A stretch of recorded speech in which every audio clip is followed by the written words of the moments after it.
Good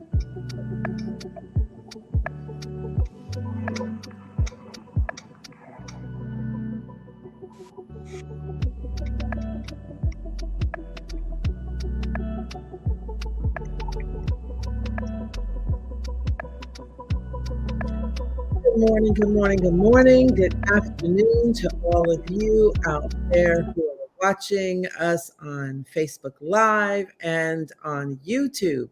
I am Reverend Dr. Tammie Denyse, and I am the co-founder of Carrie's Touch, and I am here with my co-host, Reverend Dr. Tawana Davis, who is the co-founder of Soul to Soul Sisters, and and she's my dynamic partner in life. I'm not going to say partner in crime, but partner in life and well being. And as becoming our culture, we have statement t shirts on. Dr. Tawana, you want to show yours first? Dope Yes. soul. That's what we are. Dope soul. Yes, yes, yes. And shameless plug for my cousin who did mine. My shirt says, Black women are coming for everything they said we couldn't have. We will put that link in the chat at some place so that you can go support a Black woman entrepreneur out here making the world beautiful, a beautiful place.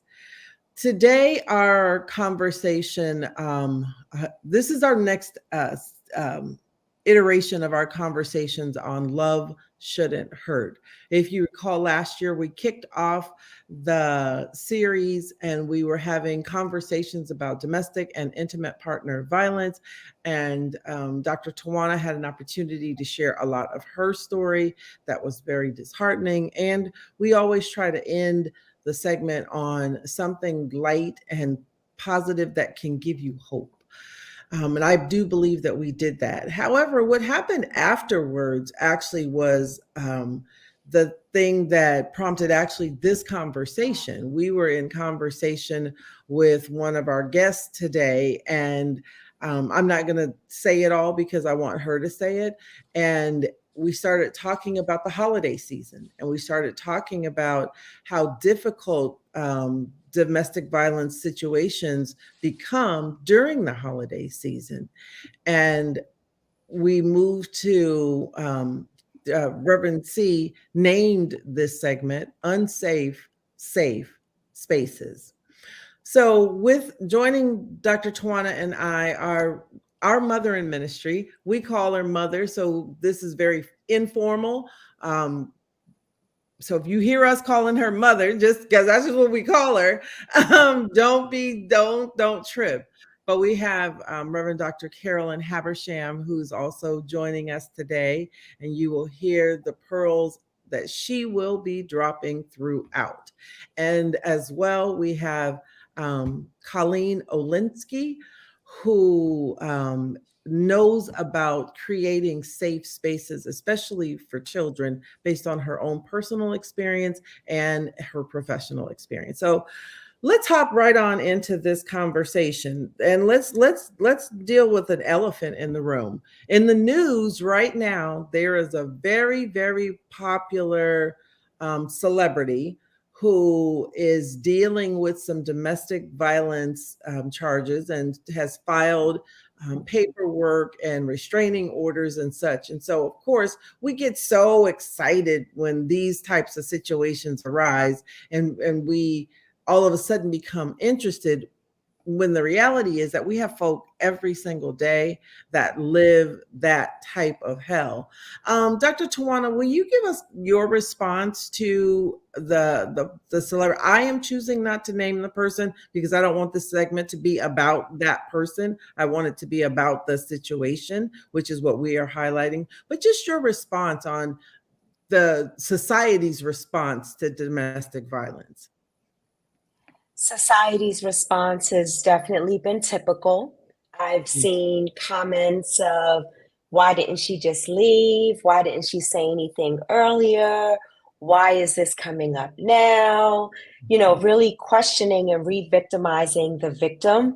And I think that's what we've been talking about, like going through this process of getting a protective order and filing for custody, that's only the beginning Mhm. because the guilt and shame and the re-victimization that comes along with that is disheartening. And there have been signs, as they say hindsight is 2020. You Mhm. look back and you see those signs, but we're not living her Mhm. experience. Mhm. So I'm grateful that the courage to come, just love herself, Mhm. protect her child, and Mhm. come out despite the fact that she is a celebrity and Mhm. despite what fallout may or may not come after this. She has to take care of herself and her child. And then for her mama, Mhm. now when mama starts speaking, it's some stuff. But it's just a real life example of Mhm. what others have to go through day to day without her resources and support Yes. or money or lawyers, or not to say to minimize what she's going through, not at all, because it's Right. still the same hurt and harm. But imagine that without the resources of Right. support and how harrowing it can be. Absolutely. Absolutely. And I think you hit the nail on the head, with her, with saying that she has to do what she needs to do to for the protection and safety of herself and her child. And a restraining order is a first step in creating a safer space for you when you start to say, okay, you abusive person are no longer invited into my personal space. That is a step one. And there's many, many steps behind it, but it is definitely a step one. Mother, I saw you nodding your head. What do you have to add to this conversation? Um, so when you saw me really nod my head Mhm. was when Tawana talked about others who don't have the resources. Mhm. As one who has walked with several people through the court process, it is harrowing and criminal. Um, is probably the nicest word I can say. Mhm. Um, for a woman to finally, or a person to finally get to a place where they are evicting this person out of their space. Mhm. But to have the court system, if Mhm. you think the public re-victimizes them, the Mhm. court system Wow. is criminal.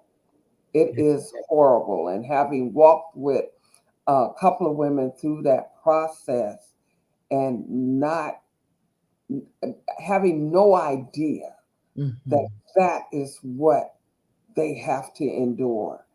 It Mhm. is just, it's still, when I think about it today, it still brings rage to me, Mhm. because of the treatment. She probably won't get that treatment because she can afford other things, Yeah.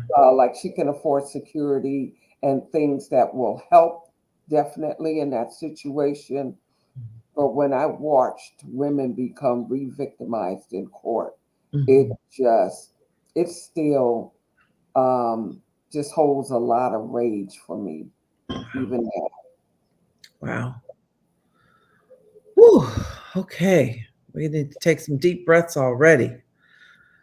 But this is real stuff. This is real life, and it is happening now as we speak. I read some statistics that said that um, in the United States, every 7 minutes, there are 20,000 persons who are victimized.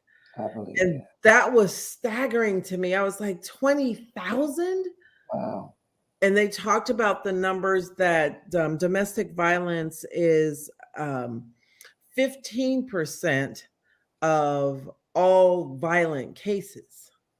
They talked about the fact that in 2020, the amount of cases increased at approximately 60% from Wow. 2019. Wow.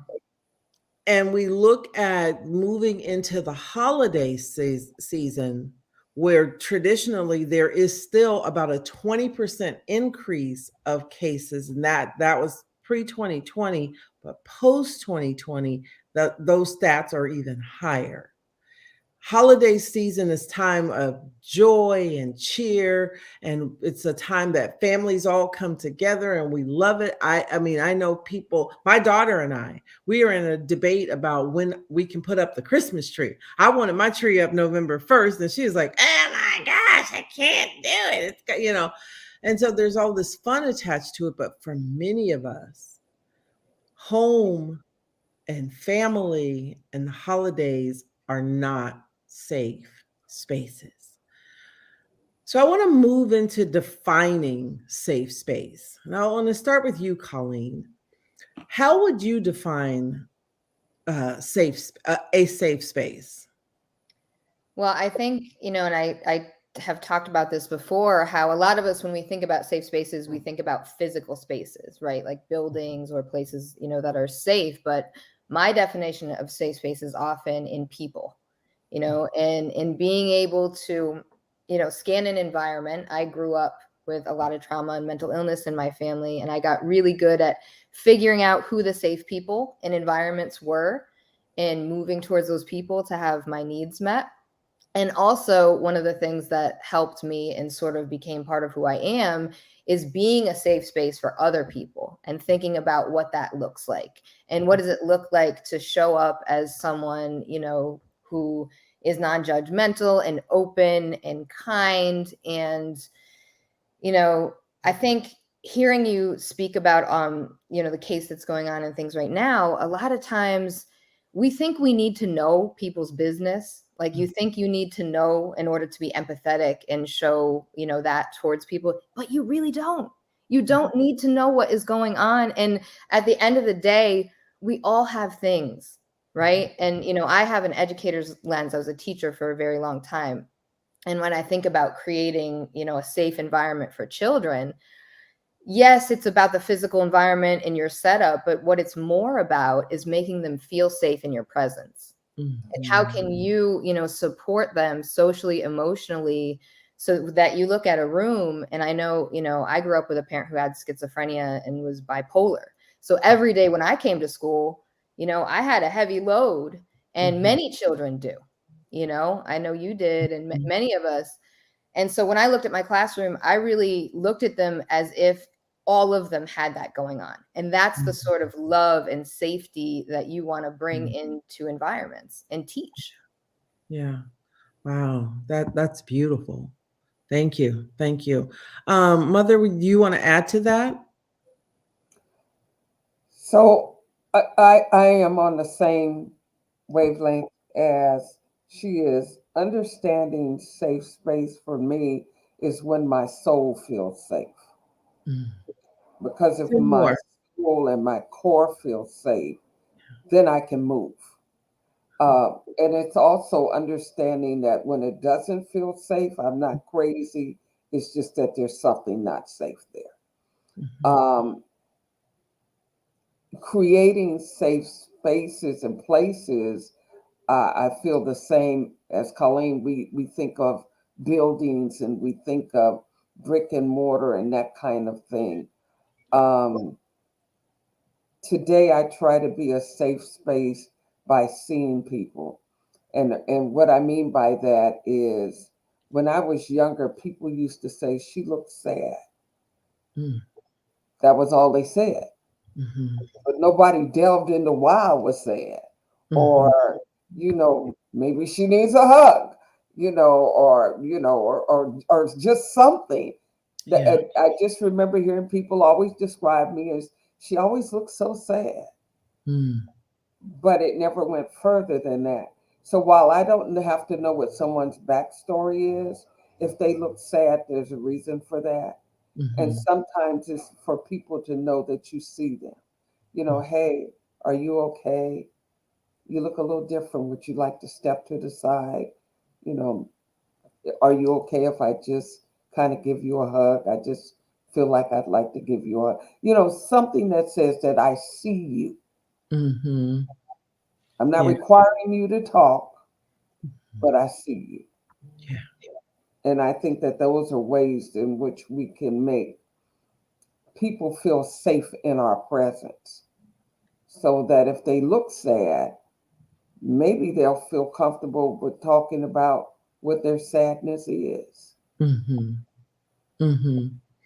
I love what both of you are doing, because in your defining what safe space is, you're also already giving tips on, if you find yourself in an unsafe space, here is how I navigated, the space, and how to also identify what unsafety might look like on another person.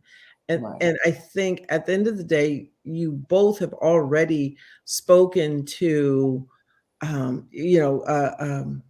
so a core for Carrie's touch when we talk about humanizing the Black woman and her experience of breast cancer. But our reality is, breast cancer doesn't just happen in Black women. Unsafe spaces are not just for, in Black women. Mhm. Help and resources are not just for Black women. But I think you two have both, from two different lenses, given us an insight into what an unsafe space, well, what safe spaces look like or feel like, and some tips on navigating that space. Dr. Tawana, when did you first feel like your space was no longer safe?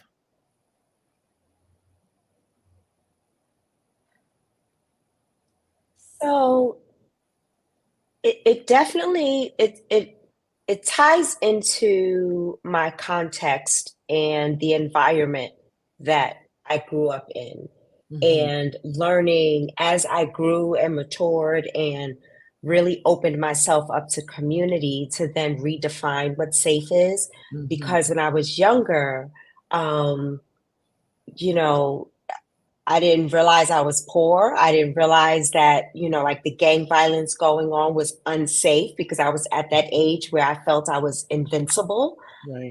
That couldn't happen to me. Having fights and, doing all the things. I would have never have considered myself unsafe, because that was not my language. Mhm, When I was sexually, when I was molested by a relative, that space became unsafe for me, because that's not something that I wanted, not something that I necessarily knew was, I knew it was wrong, but I didn't have the language to say, like, stop. mm, No, I didn't have confidence in my own agency and my voice. So as I grew, mhm, and learning about community, this is why I'm so, you know focused on community, because community then brings so many definitions to what safe and sacred and brave space mhm, is. Because safe space in, an entity or among a group of people may not necessarily be safe if you don't have a sound definition for yourself of what safety is. For instance, as a Black woman doing anti-Black racism with white people, that's not a safe space for me, because mhm, 9 times out of 10, someone is going to say something that's going to cause mhm, harm or diminish me or dehumanize me, mhm, just like in an abusive relationship. So it was really, when I felt unsafe, when I knew that it was unsafe, unfortunately, it was when I was married to the person that was abusing me. And when I realized that I was in this domestic violence relationship, because I mhm, was so eager and I so wanted to be protected mhm. by a man, um, I Yeah. dealt with the stuff.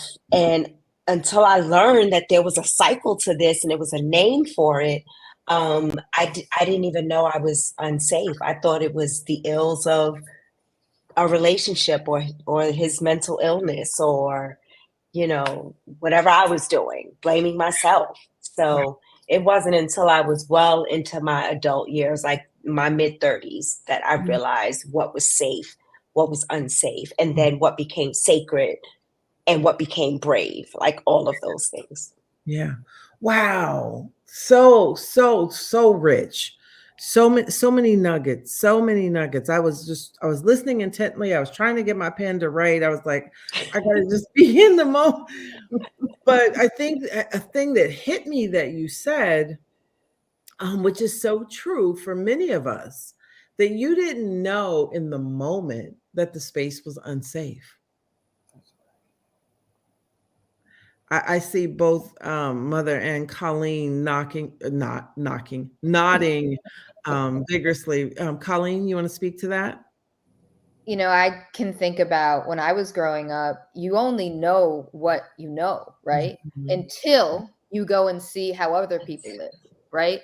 So at a certain age, you go to the neighbor's house or you go to a friend's house and you realize, wait a minute, something is, very different from the feeling Mhm. of, other people's homes or whatever it was. And I think, in a certain way, you self-protect too, Mhm. right? So that you can go on, and if you're living in that, you have to navigate it every day. So a lot of times I think, I can relate to that. Until you're out of a situation, it doesn't become clear, you know. Mhm. That's Yeah. good. Reverend C, you want to add to that? I I'm right in there with everybody else. I grew up in an era where there was no language Mhm. for a whole lot of things. And matter of fact, um, for young women who were feeling unsafe or trying to voice that, they were either being dramatic, they were fast, um, they don't know how to act, they don't Mhm. have no home training. So there was never a avenue that allowed itself to be safe because the words that we heard were all that we were wrong, we were doing something wrong, there's something we needed to do better. Mhm. And so I was very much an adult, even though I knew on some level what was happening to me Mhm. shouldn't be happening. Mhm. But because I was either fast or dramatic or Mhm. just, not in touch and just making a big deal out of things and all of that, there was no place to share that because Mhm. that's the same language you heard at church, you heard at school, you heard at home. And Mhm. so there is no place. And you're not really unsafe, it's your environment. Yeah. This is who you are. This is how you grow up. This is what happens. You don't have to like it, but this is the way it is. So it wasn't until I was grown and had a total breakdown Mm. that, because the breakdown was that how, what was wrong with me? Why Right. couldn't I get it right? Why did I keep making this happen? And part of the light came on when I asked my abuser why. And because I'm a preacher's kid, he said, we always target preacher's kids because you guys understand that we're human. And I was like, to this moment, I still remember. I was like, what the, what? And but that insane comment was my moment of clarity. Mm. Mhm. Problem is, I didn't know how to deal with the moment of clarity, so I then became enraged. Mhm. And I used that rage everywhere, all the time, with everybody, Mhm. Mhm. because now nobody is safe. Right. Right. The world is not safe. So I Right. fight my way through the world because nobody in the world is safe Mhm. because I'm a target. And so if I'm going to be a target, you're going to know you've been in a fight. Right. I'm rarely speechless, but there let's talk about that, right? Let's talk about the blaming and the shame and the guilt of those of us that have been abused, right? And then how the abusers try to flip the script and put it on us, because a lot of times, even rape victims, they don't tell because of the guilt and the shame and the blame. A lot of times, abusers or people that make spaces unsafe will say, if you tell someone, I'm going to hurt you or hurt your loved one or something else very egregious that makes the victim stay silent. So let's talk about those moments of silence. Let's talk about, did you tell someone when you became, felt unsafe, whether as a child or as an adult? Tawana? No, Mm. no.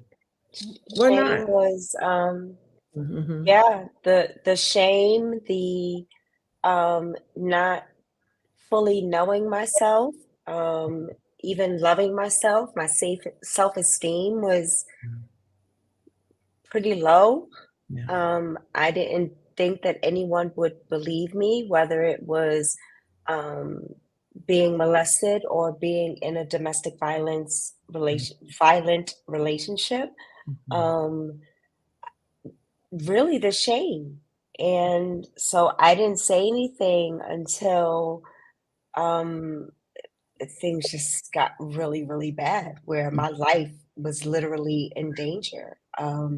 So that wasn't until I started the process of relocation. He followed me, you know, going through the courts, being re-victimized. And Mhm. I recently started talking about being a child of, molestation recently, because Mhm. that was very shameful for Yeah. me. Yeah. And when we talk about, intimate partner violence, we often have parallel that with sexual violence and sexual Mhm. assault, whether Mhm. it's children or adults. And I called I called the molester and was like, why? Like, Mother Carolyn, why did you do this to me? You you destroyed my life. That was the language that I had. Mhm. Um, and he was like, I don't know. And I was like, did you do this to anyone else? And he was like, no. And I was like, dude, just never call me again. Like, he would call me every year on my birthday, every holiday. And that was so triggering. So Mhm. after I had that conversation with him, I felt a bit freer and a Mhm. bit braver. So Mhm. then I started talking about it in public spaces. And again, just speaking to healing happens in community. I needed to say Mhm. something because I knew that there were people out there that were living in secret and shame Mhm. and silence, and to live not only by example, but to allow others to pour into me Mhm. and be that healing balm that I needed. Mhm. Healing, we heal in community is just so profound. I mean, you say it often and it is necessary. For those of you that are watching, we are telling these stories because oftentimes we feel like we are the only ones that are going through whatever the living hell might be that we are going through in that moment. And when we hear that other people are having or have had these experiences as well, hopefully that helps you to minimize and diminish some of the guilt and shame, so that you don't have to wait as long as some of us had to wait to go seek the necessary help to get into a safe and or safer space for sure. And so, we're not just we didn't just decide to wake up on a Saturday morning and come talk about unsafe, safe spaces. We do believe that there is a lot of value in where we have come to as a result of where we have been. And so, um, when you talk about healing in community, Tawana, that is just so crucial because there's always somebody. People often say, I don't have anybody. But if you really pay attention, there's always somebody. I want to shift into mental illness. Tawana, I heard you mention mental illness with the abuser in your life. I heard Colleen mention mental illness in her household. Let's open up that conversation, because mental illness definitely plays a part in making safe spaces unsafe.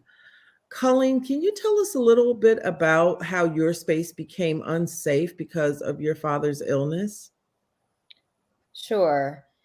I think part of the unsafety wasn't just my environment at home, but it followed you because there is so much Mm. secrecy and shame attached to mental illness, and everywhere you went, whether it was school or a friend's house or somewhere, the language around mental illness is never good, right? Nobody wants to be nuts or crazy, or, it's in everyday language.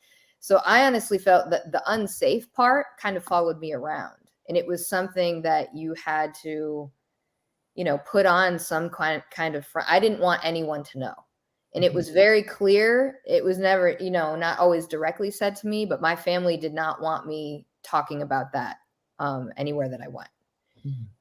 So I think that unsafe feeling was kind of part of me, the direct environment. Yes, there were times that felt very unsafe, and I had to do things like visit him in mental hospitals, and that as a child does all kinds of things to you because you're in an environment where, kind of all bets are off, what's going to be said to you or what's going to happen.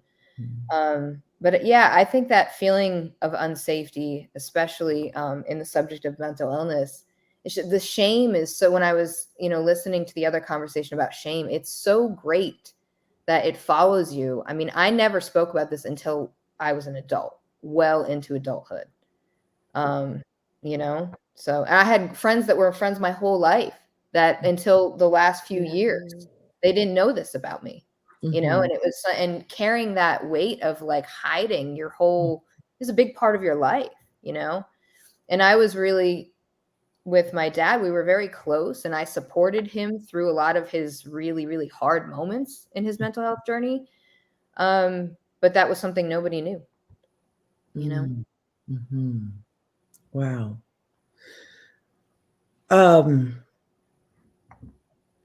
I don't know who I want to. I'm like, do I want to go to Mother, or Tawana? Mother, or go to you next? Because as a chaplain, you first, you're a pastor, you're a chaplain, you're a life coach, you support cancer patients, you support church members, you support community members, you support. I mean, your list of who you support and how you support is broad and wide.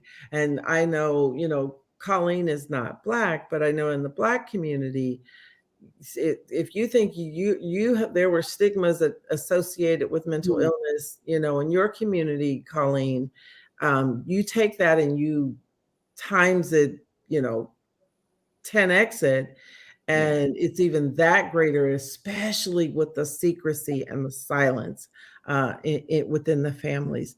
So we know that mental illness is there, and most often it's undiagnosed.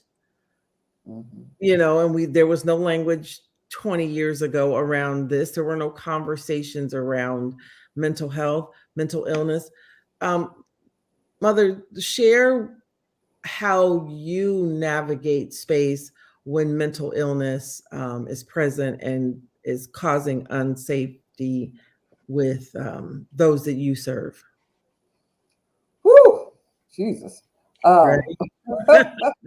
That's how I felt trying to ask it. I was like, good gravy. One of the things that I am cognizant of, and we don't hear enough of, I don't think, is that when we talk about mental illness or mental wellness, that those who have been traumatized and have no place to speak and no place to share their traumas, Um, n- because when I grew up, we hear these words, "Oh, we don't talk about that." Mhm. No, we don't bring that up. Not Mhm. at the dinner table, not at the bed, not in your prayers. We don't talk about that. Mhm. What goes on in this house stays in this What house. goes on in this house stays in this house. Mhm. And the fact that we see you Mhm. slipping away and disappearing from us, we don't talk about that. Mhm. So I'm always concerned. I deal with myself first.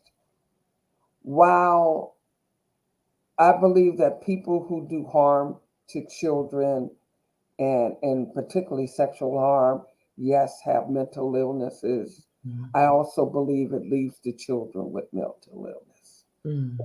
That there is an instability that goes on in your life, and that as you are growing and moving in the world, you are becoming more, for me, I was becoming more and more disconnected from humanity Mhm. because I'm not seen, I can't talk, I'm not worthy, Mhm. I don't have worth to anybody because nobody wants to hear my story.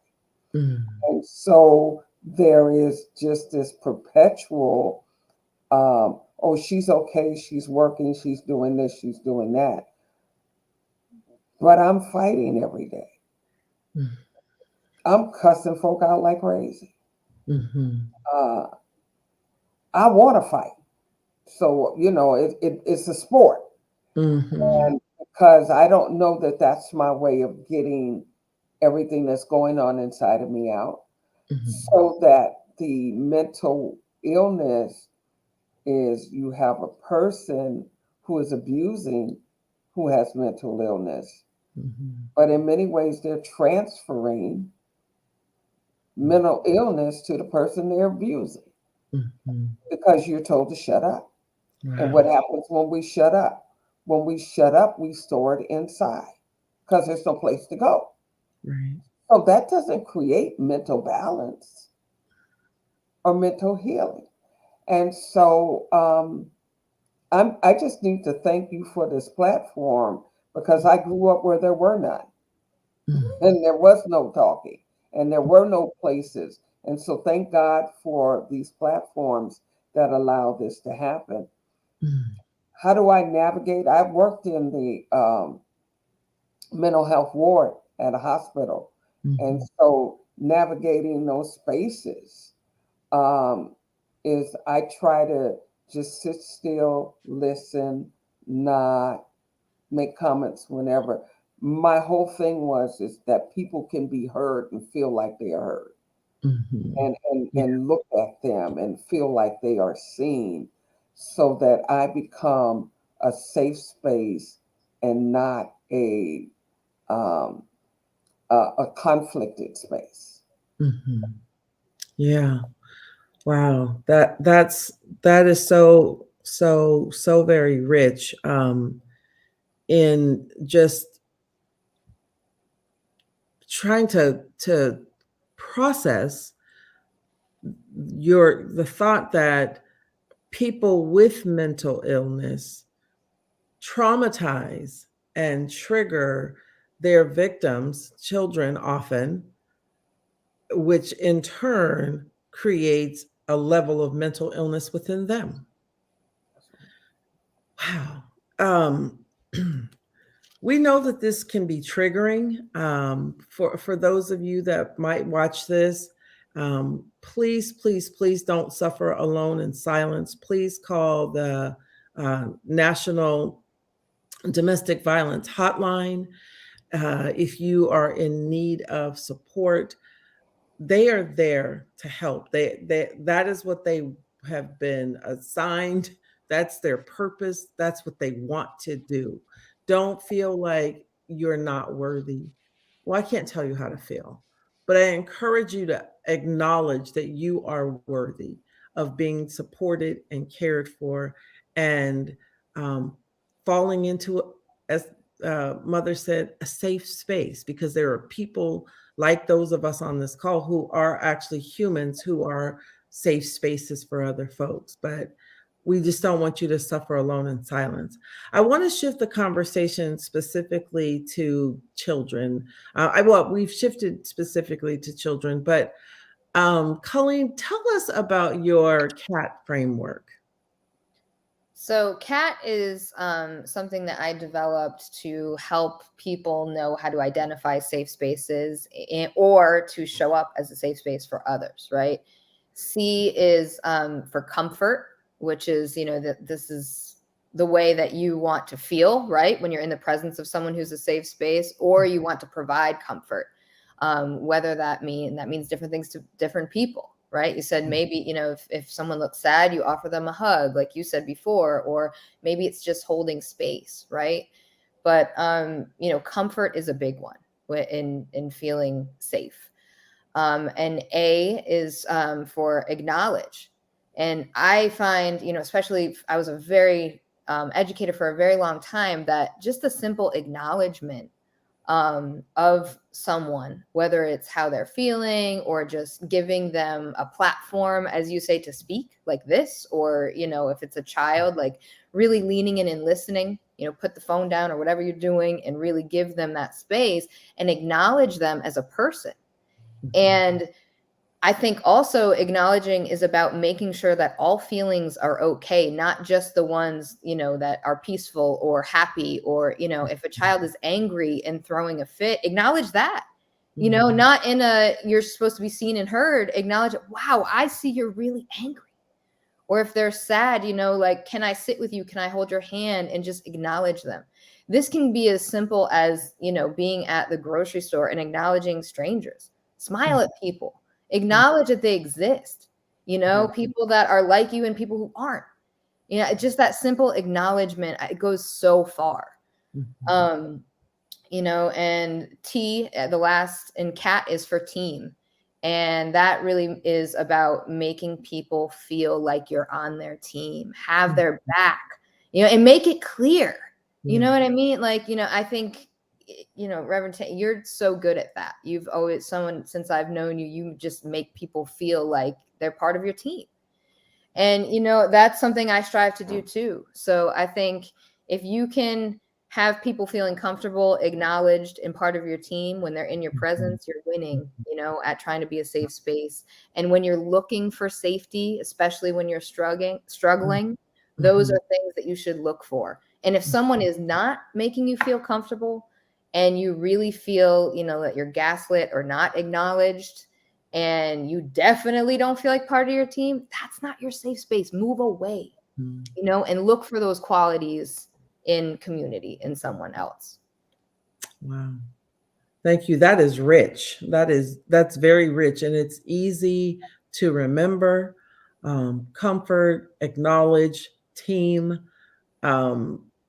to just start creating those safe spaces. And for our children, especially, even the unseen children that lives in us, the unseen, 12-year-old Tammie, the unseen 10-year-old Tawana, the unseen 7-year-old Carolyn, the unseen 5-year-old Colleen. Yeah. So within ourselves, I know that oftentimes women and women of color and Black women are considered the nurturers. And the expectation is that we will care for other people. And some of us wear that as a badge of honor. And some of us do that at our own detriment, because we will ignore what's happening with us to go help save or create a safe space for someone else. So when we talk about going to protect those children, we're not just talking about, the people who are in age 5 years old now or 7 years old. Let's talk about church really quickly. We always got to talk about church a little. You can't have three preachers on the call and not talk about church. I was shocked many years ago when I did a workshop. I do a healing workshop, and in the workshop, we do a cleansing and so on and so forth. And when the woman came up, I do it to the end of the scripture in Mark Mark 5, I think it's 28, 29. But it's when the woman with the issue of blood, after she touches Jesus, and then Jesus finds out who touched him, and he comes to her, and it says that the scriptures say that, she fell down and told him the whole truth. And then Jesus says to her, "Daughter, your faith has made you well. Go and be freed of your suffering." And so in my cleansing and ritual that I do, there was a woman, we actually, do the cleansing, put the hands in, wash the hands. And the symbolism is that the woman is putting the whatever the issue is in the bowl and washing it away. And then the blessing comes out in, "Daughter, your faith has healed you. Be freed. Go and be freed of your suffering." Well, this one woman puts her hands in the bowl, and she said, "I have been a pastor's wife for the past 50 years, and he has beat me for at least 40 of those years, and it's worse on Sundays." Mhm. I was floored and almost could not move forward, because in my holy blinders, there was no way something like that is A, happening in the church, B, happening with the pastor, C, happening for that long. Let's talk about the church, domestic violence, and its response to unsafe spaces. Dr. Chad? I have a beautiful opportunity to participate in a certification program several times a year to be a certified domestic violence advocate. And one of the things that the training that I do for 90 minutes is religion and domestic violence. And just learned about terror in the text. There's a book that Reverend Dr. Melva Sampson shared, and how what we are called to do in the church, the congregation, not just the church, but any congregations or any large settings. We can spill this over into sports, areas, and how there is so much in the leadership that is being hidden or twisted.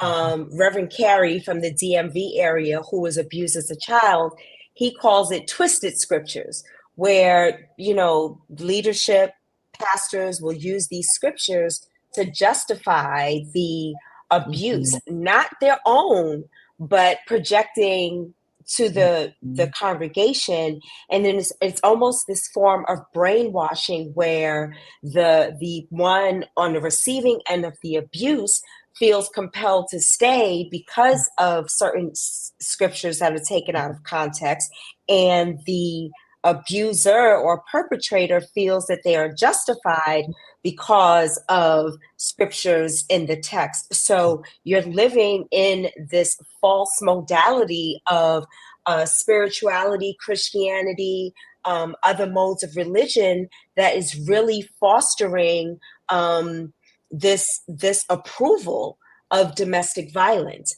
And what I'm seeing now with settings like this is now calling people in, or even calling people out, and saying, no, I know the scripture, this one line says that you should not divorce, but the flip side is, does God want me to be in an abusive relationship? And is this the lesson? In God's infinite wisdom, I know there are other ways that God wants to teach me any type of life lessons, and not put me in a domestic violence situation, right? So it's really taking the text and being able to have the language once again, and the wisdom and the desire to seek what is happening behind the text that is speaking to me.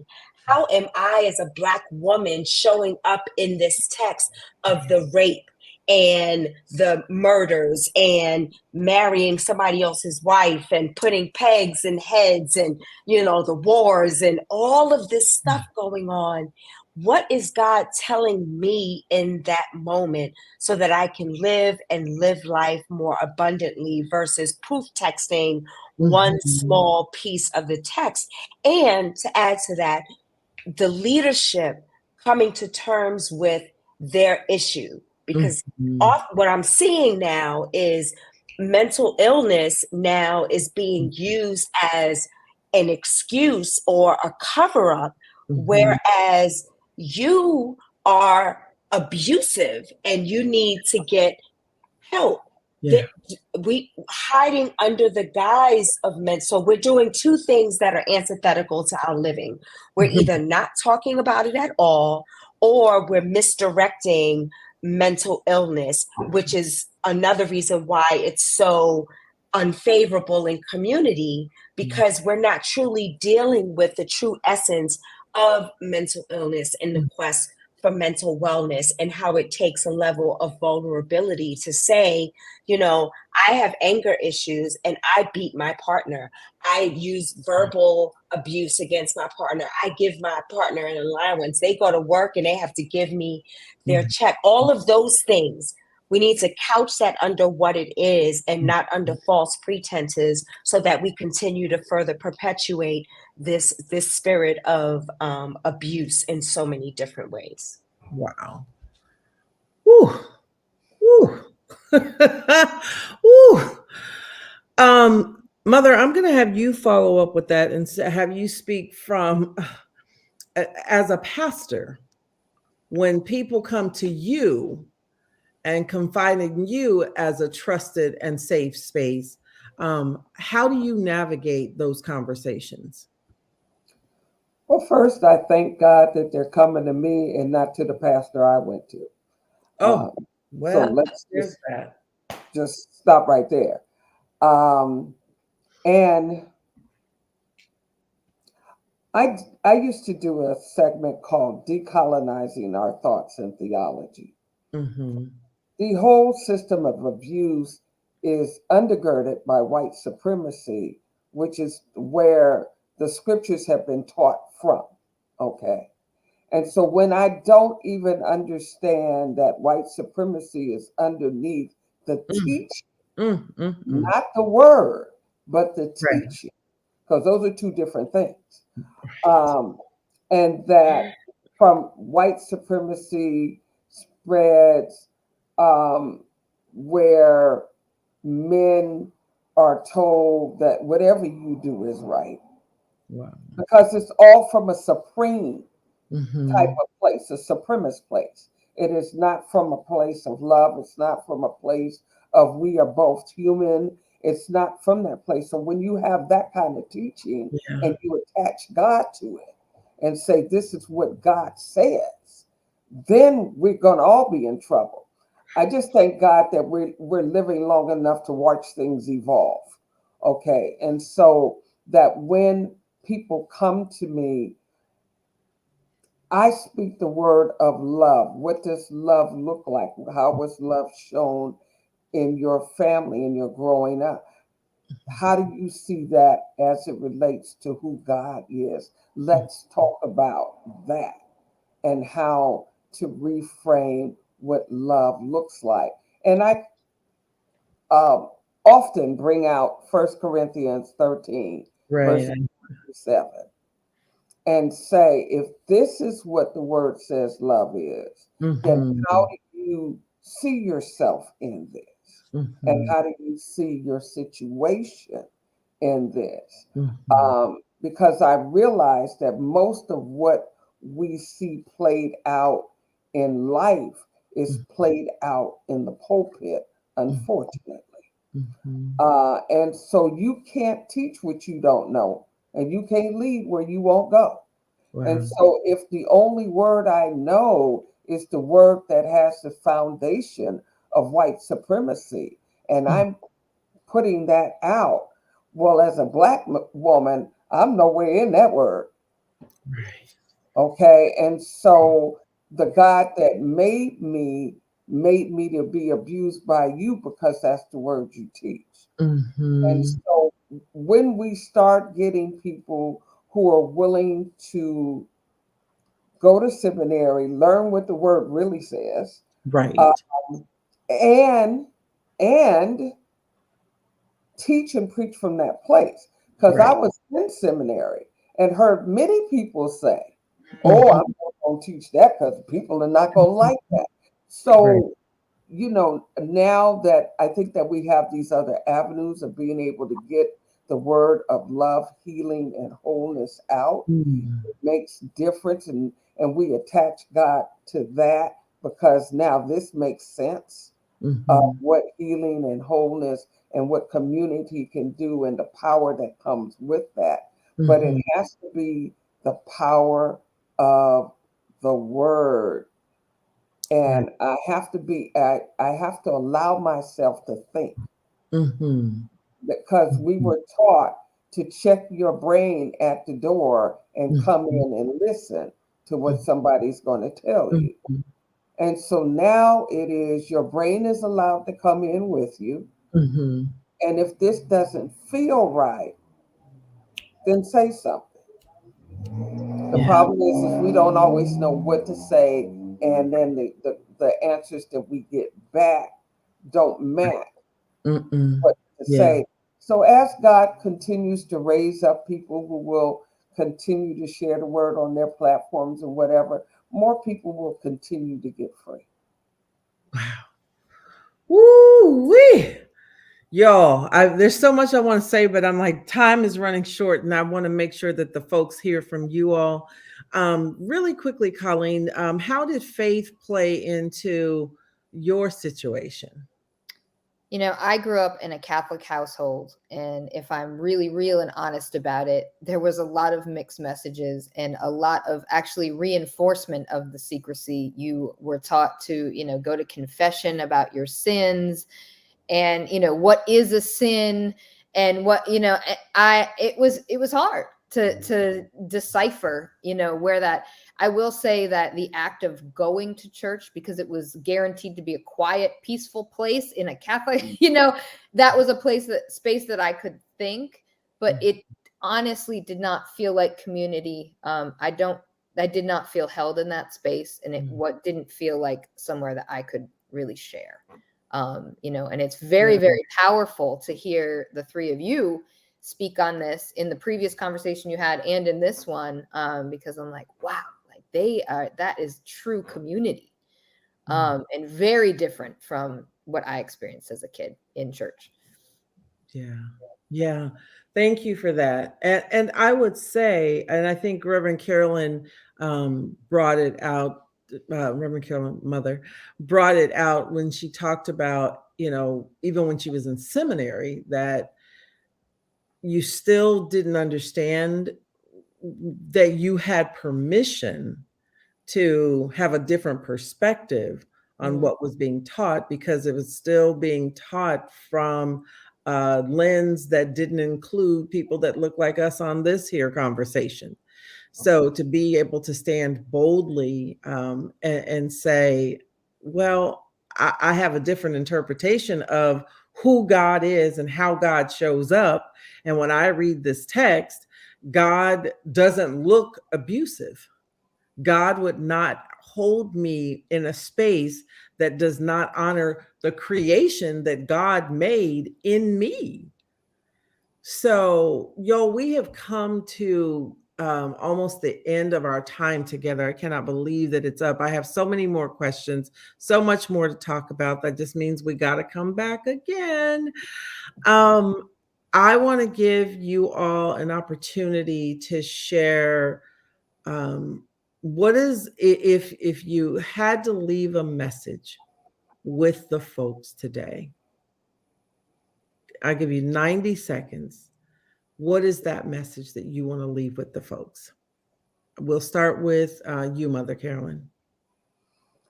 I liked what Colleen said. Sometimes it's a smile. You know, it's for me, it's creating safe space for people who are not, who do not feel safe.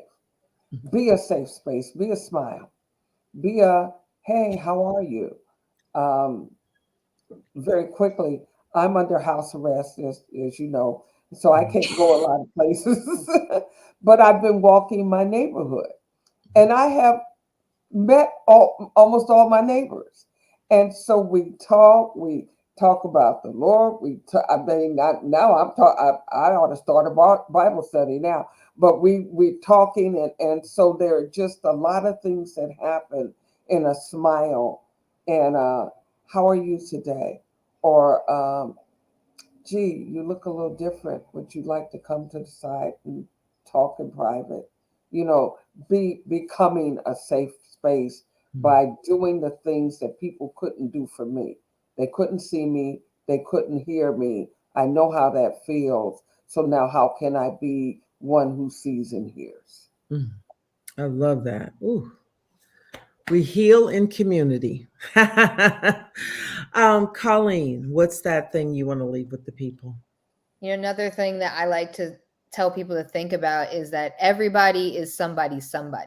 And if you think about it like that, as you move through the world, even when you encounter people that might outwardly be presenting as grumpy or whatever, you know, think about that. That's somebody's daughter, son, you know, sister who, and you know, just really have that lens of trying to, you know, sometimes you don't have the capacity to show up as a safe space. And that's another conversation. But when you have the capacity, you know, really try to do that. Move through the world with eye contact, that smile, you know, like just how you carry yourself really matters.